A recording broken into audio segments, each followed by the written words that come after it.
ఎట్లాంటి ఇష్టం వచ్చినట్టు అది కూడా పెంచుతాం. కేసీఆర్ 10 లక్షలు ఇస్తాం, మేము 12 లక్షలు ఇస్తాం దళిత బంధు. ఇట ఎన్ని అండి ఇష్టం వచ్చిన అంటే నోటికి మొక్కాలిగా. అది కూడా 100 రోజుల లోపలనే ఇస్తాం. ఆ కార్డులు వంచుడు సంతకాలు పెట్టి బాండ్ సంతకాలని ఇంటింటి కార్డులు వంచి మొత్తం చెడగోపం పెట్టారు. దిక్కుమాలిన దరిద్రం అంతా నెత్తిన పెట్టి కంప్లీట్ ప్రజలను టెంప్ట్ చేసి ఇలా వడ్లు కొంటలేరండి. సన్నాలు మొత్తం వడ్ల ప్రతి ధాన్యానికి లిస్టు పెద్ద లిస్టు శాంతాడంత లిస్టు. ఇక కందులకింత, మినుములకింత, పసుపుకింత, పప్పుకింత, మొక్కజొన్నకింత, అన్నిటికీ 500 బోనస్. అన్నిటికీ ఏమి దేనికి దిక్కు లేదు. పత్తి కొనే దిక్కు లేదు, వడ్లు కొనే దిక్కు లేదు.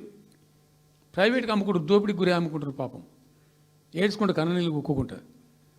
చివరికి వస్తే యూరియా సప్లై చేసే తెలివితేటలు లేవానండి.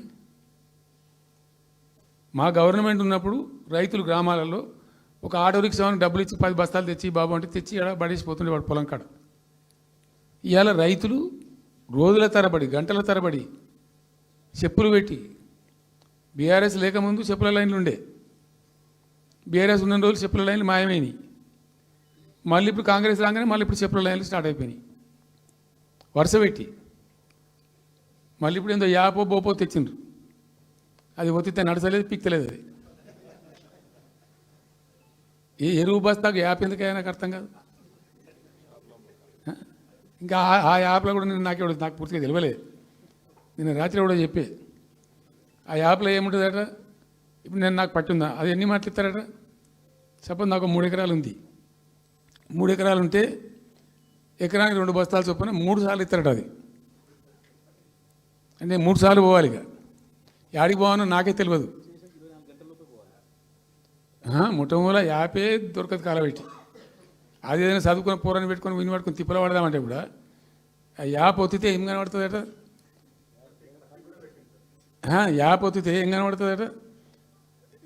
ఏ గోదాంలో ఎరువులు అని చెప్తారట. అంటే ఇలా గజ్వేల్లో చెప్తారు, రేపు సిద్దిపేటలో చెప్తారు, ఎల్లుండి సిరిసిల్లలో చెప్తారు. ఏ గోదాం పోవాలి, ఎటు పోవాలి. ఇంతకన్నా జోక్ ఉంటుందా? రైతులకు మండల కేంద్రంలో ఎరువుల దుకాణం ఉంటుంది, తప్పితే వాళ్ళ తాలూకా కేంద్రంలో ఉంటుంది ఎక్కువ. ఆడ సావుకారు ఉంటాడు, ఇచ్చేటోడు ఉంటాడు, అప్పిచ్చేటోడు ఉంటాడు.